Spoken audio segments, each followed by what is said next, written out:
Lundi 23 juin, déjà, oh là, ça avance, mais il fait très très bon, très beau en ce moment, alors on profite de cette chaleur, c'est toujours réconfortant, c'est toujours bon à prendre, et pas besoin de voyager, on a tout ce qu'il faut sur place, vous voyez, il n'y a même pas besoin de se déplacer, faire des kilomètres, on a tout sur place, pourquoi dépenser inutilement de l'argent, se fatiguer sur la route alors que j'ai tout là.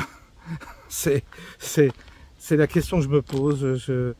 J'ai un ami, il faut qu'il voyage, il faut qu'il bouge. Je suis étonné, il a tout, tout ce qu'il faut, mais non, il a besoin de bouger. Bon, bah, c'est le problème du divertissement. Pour s'occuper, il faut bouger. Il faut s'occuper, il faut bouger. Alors tu bouges. Voilà. L'homme bouge. L'homme moderne est un nomade qui bouge. Mais c'est pas le nomade des temps anciens. C'est un nomade vide, superficiel, qui va d'un point à l'autre pour s'occuper, pour passer le temps, et puis pour mourir finalement. Il aura passé sa vie, cette incarnation, à chercher comment s'occuper, parce que je m'ennuie. Vous savez, c'est un mot que je connais pas, l'ennui. Mais vraiment, jamais, jamais, jamais, je me suis ennuyé. Et j'étais surpris quand j'entendais mes parents me dire qu'ils s'ennuyaient.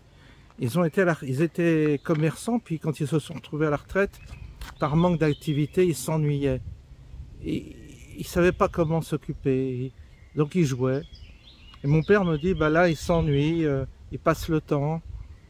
À nouveau, il s'ennuie. Je souhaite que ça ne m'arrivera pas. Je souhaite que...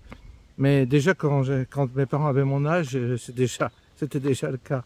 Alors ils bougeaient, ils allaient dans le sud, ils allaient sortir, il fallait aller dans des fêtes. Vous savez, dans le Midi, ils organisent des festivités, beaucoup.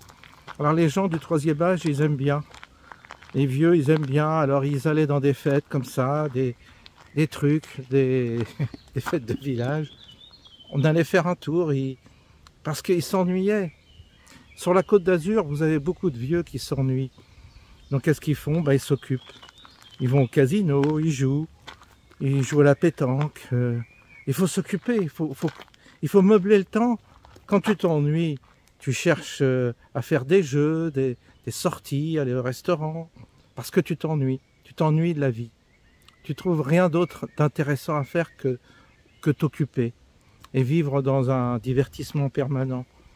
Comme si les dernières années, tu devais les consacrer au divertissement, au voyage, histoire d'occuper le temps. C'est absolument étonnant, cette façon de voir la vie de l'Occident. Parce que c'est l'Occident, bien sûr, qui voit la vie comme ça. Une vision désacralisée, une vision profane de la vie, alors qu'en réalité la vie c'est tout autre chose et elle devrait consister à densifier cette parcelle de temps dont on dispose pour mettre au profit au maximum ce passage, en tirer quelque chose de cette expérience dans cette dimension. Il y a quelque chose à en tirer. En tous les cas, c'est mon but, c'est ma quête, c'est mon objectif, c'est essayer de presser cette réalité comme on presse un fruit pour en tirer un jus existentiel. C'est ce que je cherche. Alors oui, vous allez me dire, ah la casquette que tu portes là, c'est quoi cette casquette? Absolument horrible, absolument provocatrice. Eh bien, j'ai trouvé amusant. Elle était là, je ne sais pas par quel miracle elle est arrivée chez moi, si quelqu'un l'a oublié ou quoi, mais je me dis tiens, je vais mettre ça fait un peu racaille, c'est justement oh pardon, oh il y a une bête là qui tourne autour de moi. C'est le paradoxe total cette casquette par rapport à mes propos. Mais justement, j'aime bien jouer un peu sur ce type de provocation. Parce que je vais quand même pas jouer au sage, je vais pas jouer à celui qui, vous savez, qui a une grande barbe blanche, habillé d'une grande toge en lin, et qui va distribuer la bonne parole à ses disciples. Surtout pas. Alors, il faut bien casser l'image de temps en temps. Donc là, j'ai trouvé que la casquette, c'était bien. Puis c'est dans l'air du temps, parce que comme aujourd'hui on a envahi de racailles, bah, je me dis peut-être que ça va faire une harmonie avec notre pays. Comme, vous savez, le crocodile, c'est la marque des racailles. Alors, comme il y a eu beaucoup de racailles qui sont sorties ce week-end, là, à l'occasion de la fête de la musique, bah, je me suis dit, tiens, ça va faire écho à ce qui s'est passé samedi soir à Paris et en France. Oui, comme je vous disais, le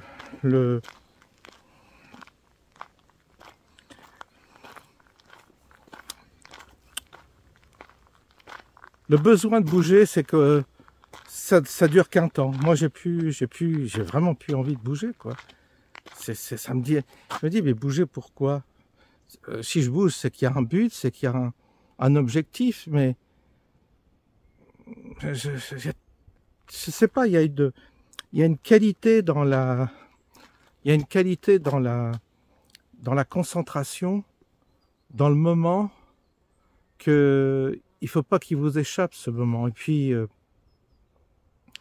y a une véritable, oui, il y a une véritable, quand on a trouvé, si vous voulez, son lieu, quand on a trouvé son lieu et quand on vit seul, on a presque trouvé la situation, la disposition parfaite, idéale. Ça y est, on se pose. Pourquoi aller ailleurs? Quand je vais ailleurs, je suis toujours moins bien d'ailleurs. Je suis toujours moins bien. Je dors moins bien, en fait, oui, c'est comme ça. Et puis, il suffit que je sorte pour que je me retrouve en compagnie de gens qui parlent de la pluie et du beau temps, qui ont des conversations qui ne m'intéressent pas. Donc, ça m'intéresse pas. Et puis, comment dire, ça y va les insectes là, il y a ce qu'il faut. Hein. On se fait piquer par des thons, tout ça. Enfin, c'est bon. Et donc, oui. J'aime bien être tranquille. J'aime bien être tranquille chez moi. C'est pour ça, la compagnie aussi, c'est pareil. Sa petite dose. Mais trop, ça me dérange au bout d'un moment. Trop parler aussi me dérange aujourd'hui. Les conversations interminables, ça devient pas trop mon truc. Vous voyez, c'est comme ça que je suis en train d'évoluer. Une forme d'ermite, hein. Oui, une forme d'ermite, ça c'est sûr. Je deviens une forme d'ermite. Donc les contacts avec parcimonie.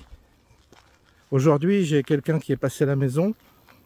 C'était un peu, pour moi, je m'étais dit oui, bon, je le reçois, mais c'est un privilège parce que je le reçois plus.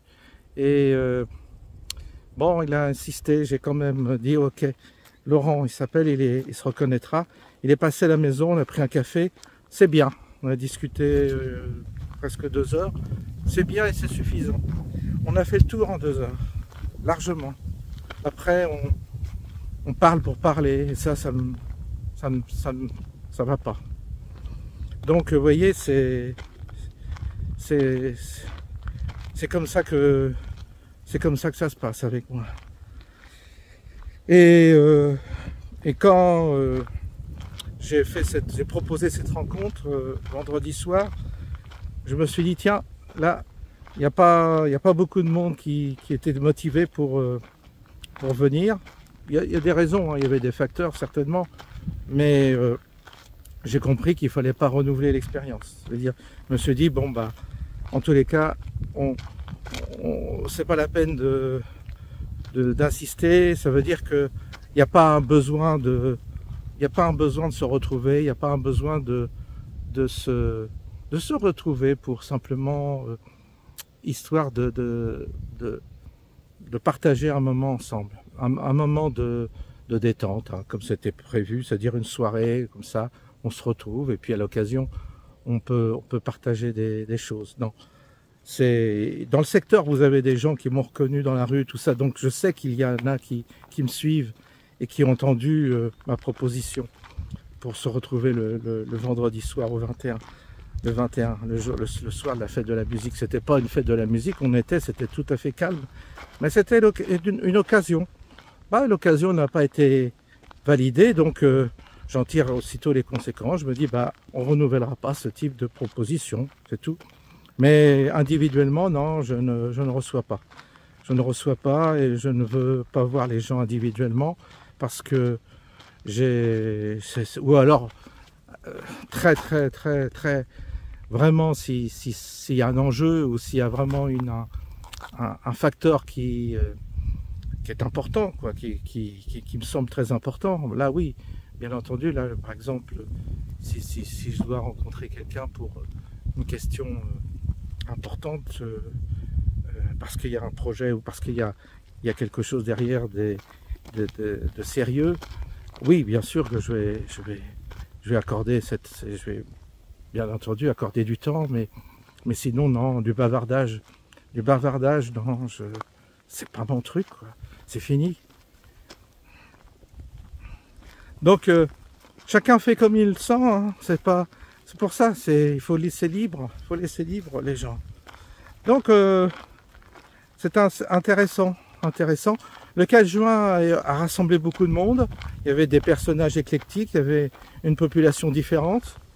J'ai vu, c'est pas évident que tout le monde s'entende et se corresponde, mais ça veut dire que Chêne draine des profils très différents finalement, très différents. Je l'ai constaté le 4 juin. Donc des gens très différents. Mais c'est bien, il faut savoir être éclectique. À tout moment, ça prouve qu'au moins, j'ai pas des caricatures quoi, qui sont venues. C'est des gens très différents. Et ça me plaît. Avec peut-être un fil conducteur, un point commun.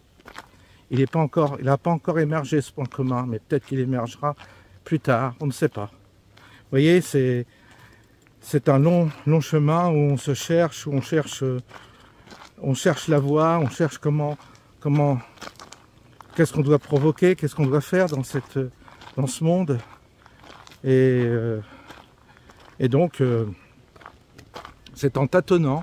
Moi, je suis pour le système justement d'expérimentation. On expérimente, c'est comme une recette de cuisine ou comme une expérimentation en laboratoire. On fait des essais. On voit ce qui marche et ce qui ne marche pas. Et c'est un peu comme ça que je m'oriente. J'ai pas d'avis préconçu. Je dis pas qu'on doit se revoir.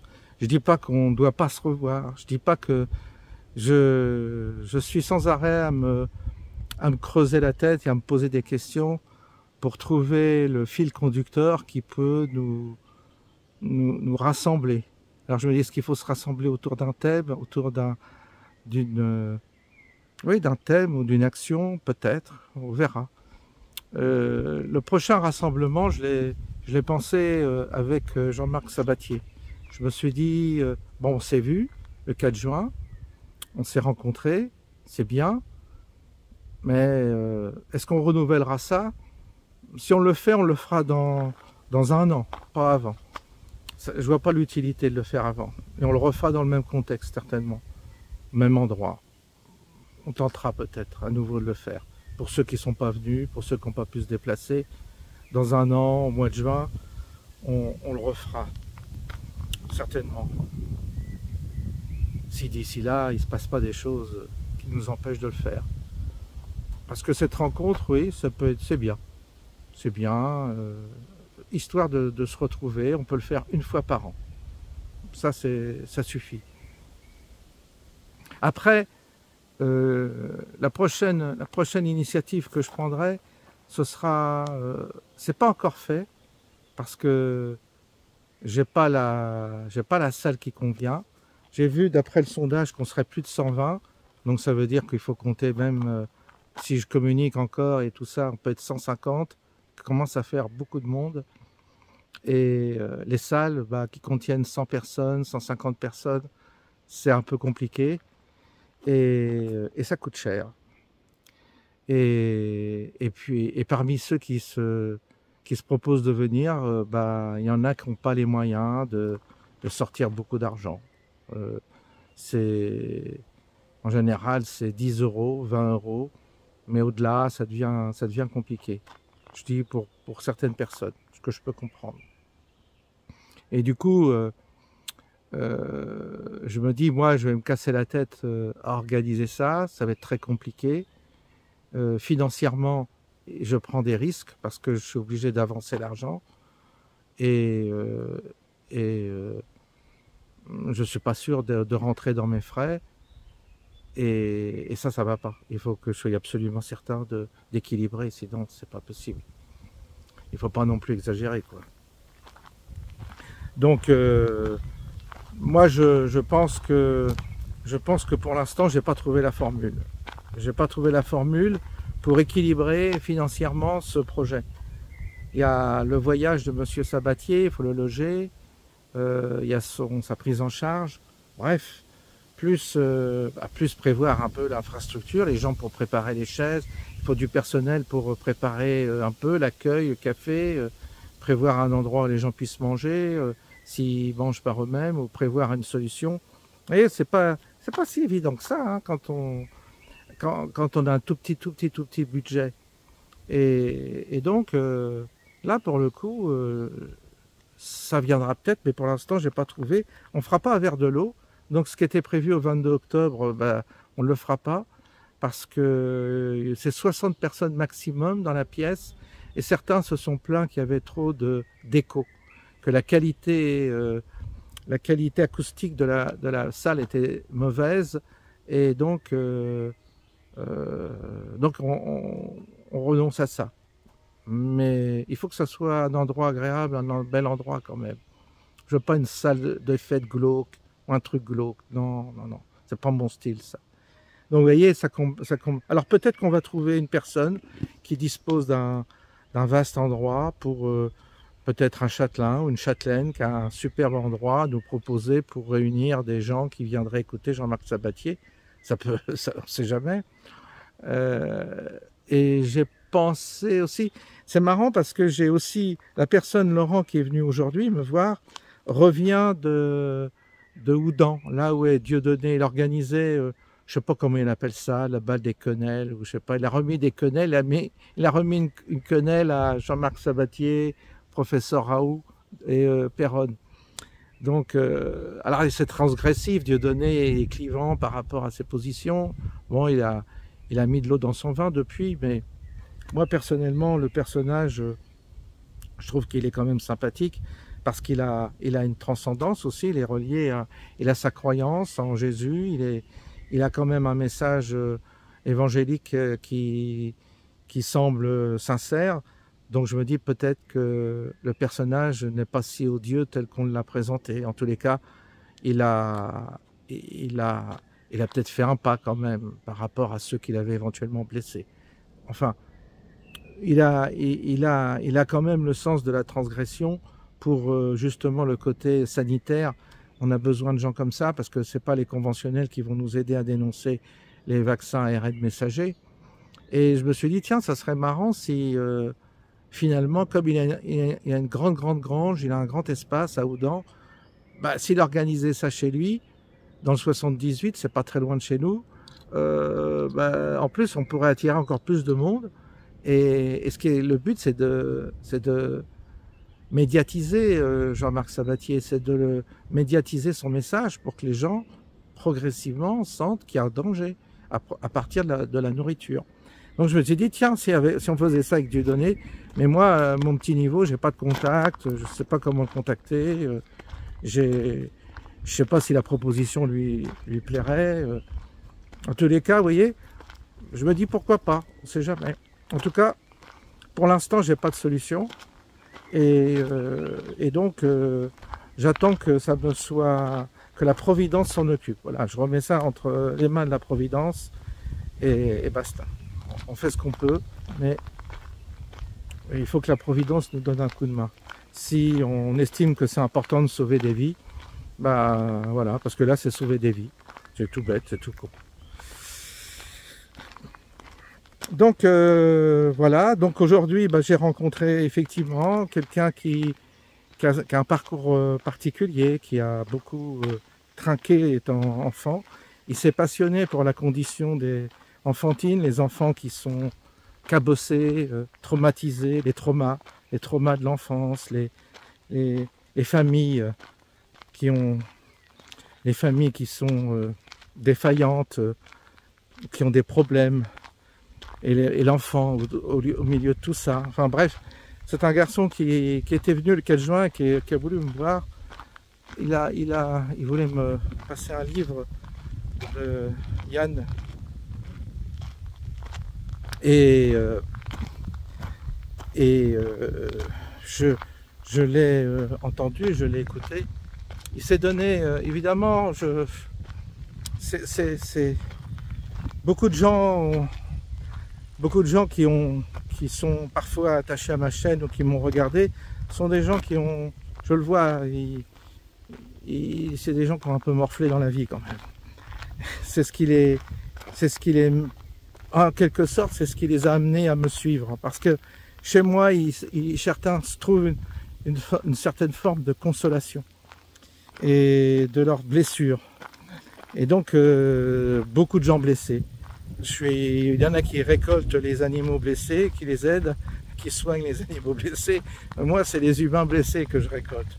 C'est pas pour rien que j'ai intitulé, au début, j'avais intitulé ma chaîne Souffrance au travail et que je m'étais attaqué au harcèlement moral parce que déjà, c'est des blessures qui sont donc au sein du travail, mais c'était un peu le contexte de ma chaîne. Et puis, vous voyez, ça se confirme qu'en réalité, même à travers les différents thèmes que je développe, eh bien, il est toujours question de la souffrance chez l'homme, de la souffrance chez l'humain. Donc, il est tout à fait normal que les gens qui souffrent soient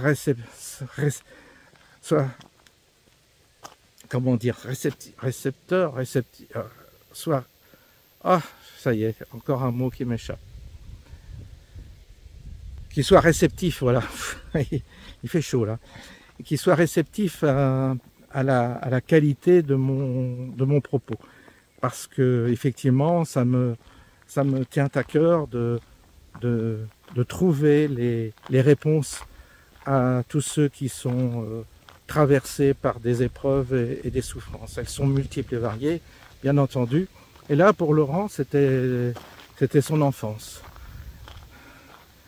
Famille dysfonctionnelle, comme on dit, gamin traumatisé par sa mère et donc cabossé par la vie. 50 ans aujourd'hui, il a encore les marques de ses blessures, bien qu'il ait travaillé sur lui, mais il y a encore cette marque-là. Et il faut qu'il trouve son chemin dans cette réalisation-là qu'on lui propose, dans cette vie. Dans cette dimension, il faut qu'il trouve le chemin qui lui convienne. Et il aurait besoin d'être réparé totalement. Il aurait besoin d'être totalement réparé. Et peut-être que ça viendra. En tous les cas, j'espère que le fait qu'il soit passé me voir va peut-être déclencher en lui, comme ça arrive parfois, quelque chose. J'ai au moins parfois, je me dis des fois, il y a un petit quelque chose qui se passe à travers les mots, à travers les paroles. Je suis assez cash quand je parle aux gens. Et je prends pas trop de détours. Ça paraît un peu brutal parfois, mais c'est pas pour faire mal, mais c'est pour ne pas rentrer dans le mécanisme psychologique dans lequel l'autre s'est enfermé. C'est le problème de la plupart du temps. C'est qu'on s'invente une mission, on s'invente un truc, on se calibre dans un destin qui n'est pas le nôtre forcément. Il faut faire très attention à l'autoconditionnement. Parce qu'on parle toujours du conditionnement de la société, du conditionnement de notre famille, de notre monde, mais on s'auto-conditionne parfois aussi nous. Et on s'auto-conditionne en s'inventant parfois une mission, un rôle. Et parfois ce rôle, cette mission n'est pas la nôtre. On s'invente quelque chose pour donner un sens à notre vie. Le sujet, c'est de donner un sens à notre vie et de nous conditionner dans un propos qui nous oriente. Et j'ai vu des gens comme ça se conditionner dans leur vie à travers une mission qu'ils s'inventent et ils sont toujours à côté de la plaque. Beaucoup dans l'église, j'en ai rencontré beaucoup dans l'église. Donc, attention. Alors parfois, c'est vrai que quand j'ai l'occasion de rencontrer personnellement les gens pour un entretien personnel, et je me permets en peu de temps, de repérer le mécanisme dans lequel s'est enfermée la personne. Et ce que je cherche, c'est à casser ce mécanisme pour le libérer de son propre autoconditionnement. Et donc lui donner l'occasion d'envisager une autre voie dans laquelle il s'est lui-même enfermé. C'est ce que j'essaie de faire en général parce que c'est cela qui arrive en général chez la plupart des humains. Ils sont sortis d'une affaire pour rentrer dans une autre cage. Ils sont sortis d'une cage pour rentrer dans une autre cage qu'ils se sont eux-mêmes construites. Et ils n'arrivent pas à se libérer de cette cage parce qu'ils tournent autour d'un processus égotique et qui les rend dépendants d'un processus qui les enferme. C'est la spirale. Il faut faire très très attention. Alors, c'est pour ça que comme conseil, ce que je lui ai dit, et si je peux me permettre, c'est de ne pas s'inventer de mission, de ne pas imaginer qu'on est dans un rôle. Moi, parce que j'ai tellement fait l'erreur, moi. Je me suis tellement identifié quand j'étais jeune à dessin, en ayant la vocation. Vous savez, ces histoires de vocation, j'ai la vocation, j'ai une mission, je veux sauver des âmes et tout ça. Tout ça, j'ai donné là-dedans, mais vous ne pouvez pas savoir. Et tout ça, c'est un immense... J'ai pris des claques, et des claques, et des claques, et des claques, parce que je me suis raconté des tas d'histoires comme ça pendant toute ma jeunesse, et je faisais fausse route. Je faisais fausse route parce que j'ai pas eu le maître, j'ai pas eu le mentor qui m'a éveillé sur ça. J'ai été presque même influencé, et même j'ai été pas entraîné, mais j'ai été flatté dans ce sens-là, encouragé dans ce sens-là. Et c'est pas bon. Tu dois pas encourager l'autre à s'enfermer dans sa propre cage mentale. Et c'est ce qui m'est arrivé par gentillesse souvent, oui, c'est par bienveillance. Et l'autre te flatte, te caresse dans le sens du poil, de ta propre névrose. Et c'est très dangereux, très très dangereux.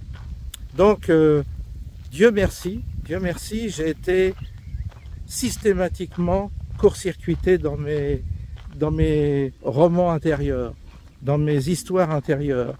Vous savez, l'histoire où tu te racontes ta vie, l'histoire où tu te racontes plein de choses sur toi. Tu t'imagines être choisi, tu t'imagines avoir un rôle, tu t'imagines avoir une vocation, tu t'imagines un tas de trucs.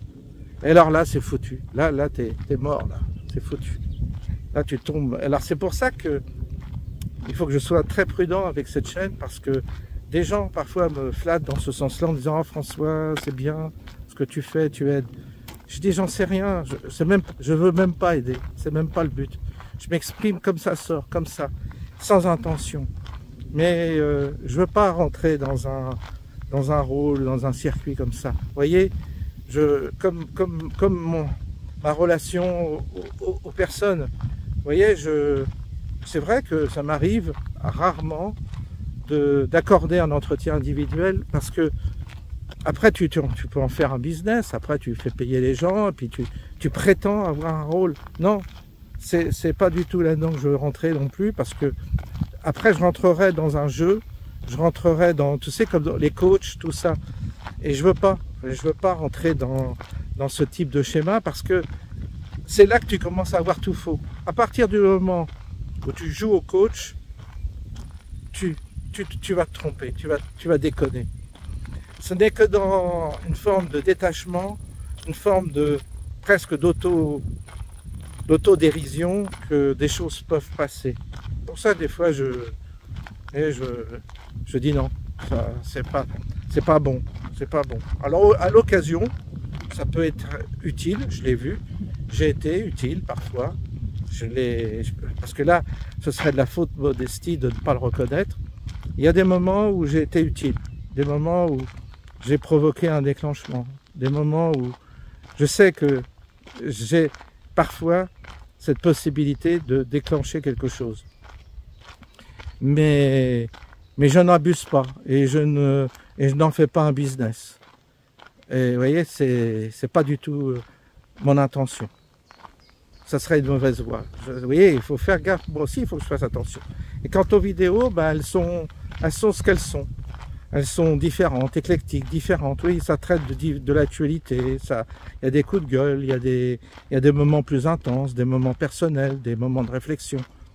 Mais en aucun cas, elle est animée par une volonté de... Tant mieux si des gens, ça les aide et ça leur convient. Mais c'est pas du tout ce que je recherche. Parce que si je recherche ça, je vais jouer un rôle, je vais tomber dans un truc qui va plus être moi, et ça va perdre de sa qualité. Donc vous voyez, il faut que je me méfie aussi. Ben, vous, c'est pareil. C'est pareil. Il ne faut pas qu'on soit dans une mission.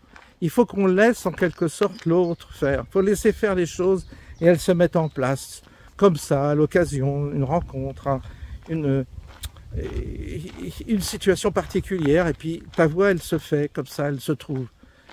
Elle se trouve d'autant plus facilement que tu lâches prise et que tu laisses faire.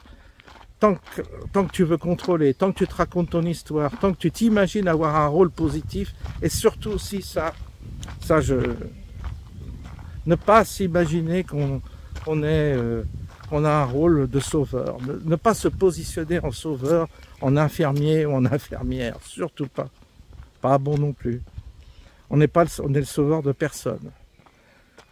À partir du moment où on se détache de cette préoccupation de se donner un rôle, de se donner une mission, de se constituer une forme de vêtements qui soit acceptable pour les autres, eh bien, à partir du moment où on refuse ça et on accepte de n'être rien, eh bien, c'est là qu'on devient quelqu'un. Et c'est là qu'on aide vraiment, et c'est là qu'on peut faire des choses miraculeuses. Mais pour ça, il faut un détachement, vraiment un détachement, un grand détachement. Et là, les choses se mettent en place. Mais c'est un mécanisme de vase communicant. Si tu te détaches, l'autre prend place, et c'est l'autre qui fait tout. C'est l'autre, il te donne plein de trucs. Et c'est pour ça que, enfin moi, je sais que souvent, je pratique l'improvisation. J'aime bien le côté improvisé, le côté pas trop planifié. J'ai remarqué que les improvisations, et tu joues avec les improvisations, c'est ce qui marche le mieux. La semaine dernière, il y a eu une situation improvisée où j'ai rencontré des gens, ils se sont arrivés chez moi, tout ça. Ça a été un moment très très fort qui ne peut pas se programmer. C'était de l'improvisation totale. Et ça marche, et ça marche. Ça marche. Qu'est-ce que je vous dise? Je sais que ça marche. Je l'ai vérifié combien de fois. Mais si tu planifies, si tu vœux. Si tu mets une intention dans ta planification, à la rigueur, tu planifies, mais tu mets pas d'intention. Comme j'ai fait pour le 21. J'ai dit, on se retrouve là-bas, mais je savais, il y aura peut-être du monde, il y aura peut-être pas, j'en sais rien, mais j'ai laissé faire. Bon, bah c'était bien, comme ça j'étais pas trop déçu, parce que j'avais pas trop anticipé. Mais si j'avais anticipé, machin bidule, je l'aurais mal vécu. Donc c'est bien comme ça. Et donc tout est comme ça, tout doit se faire. On planifie, mais on ne s'investit pas plus que ça. On voit ce que ça donne. On laisse cours à l'improvisation. C'est ce que j'ai fait pour le 4 juin, hein. J'ai laissé faire. Hein. Et ça continuera tout le temps, comme ça. On laisse faire après. Comme là, je lance pour Jean-Marc Sabatier, je lance le truc, la bouteille à la mer. On verra bien. Mais vous voyez, je tâtonne, je regarde, mais pour l'instant, je vous dis, j'ai pas de solution. Donc, peut-être que ça ne se fera pas. Et si ça se fait, ben, ce sera très bien. Mais c'est pas entre mes mains, c'est entre les mains de la Providence. Mais je ne veux pas trop me prendre la tête non plus. Il y aura quelque chose qui sera un déclencheur, qui n'est pas encore là. Vous voyez, c'est comme ça que ça fonctionne. Bon, ben, on a bien parlé finalement. Hein. On a bien discuté. Je vois rien d'autre à vous dire ce soir, rien de particulier. On va faire une vidéo avec Jean-Marc Sabatier. Il a commandé une caméra parce qu'il a une caméra qui est naze. Enfin, on a fait un test sur Zoom, ça fonctionne bien. Alors, on fera un entretien déjà. Et je lui demanderai déjà dans un premier temps de se présenter parce que important qu'on connaisse son parcours professionnel pour déjà voir à qui on a affaire parce que il y a beaucoup de gens qui ne nous prennent pas au sérieux quand on parle de ces choses et il faut redonner un statut particulier pour crédibiliser parce que quand vous êtes humble et simple, les gens ne vous prennent pas au sérieux, c'est ça qui est dommage. Il faut toujours se présenter, vous savez, avoir tout un cérémonial, c'est comme ça que ça marche avec les humains. Si vous ne faites pas le cérémonial et tout, on vous prend pour un zigoto, quoi. On ne vous respecte pas. Donc il faut apprendre à gérer ça. Pas le prendre au sérieux, mais je lui dis, Jean-Marc Sabatier, il faut quand même mettre un peu de forme dans tout ça pour que ça paraisse sérieux. Sinon, les gens ne prennent pas ça au sérieux. Ils prennent ça par-dessus la jambe, ça ne va pas. Si on veut faire avancer le schmilblick, il faut jouer aussi avec la psychologie humaine. On ne peut pas faire autrement. Voilà, bah écoutez, on est depuis 37 minutes. Bon, bah ça va. 37 minutes, c'est bon. Je vous souhaite une bonne soirée. Et puis, on se dit à demain, je pense.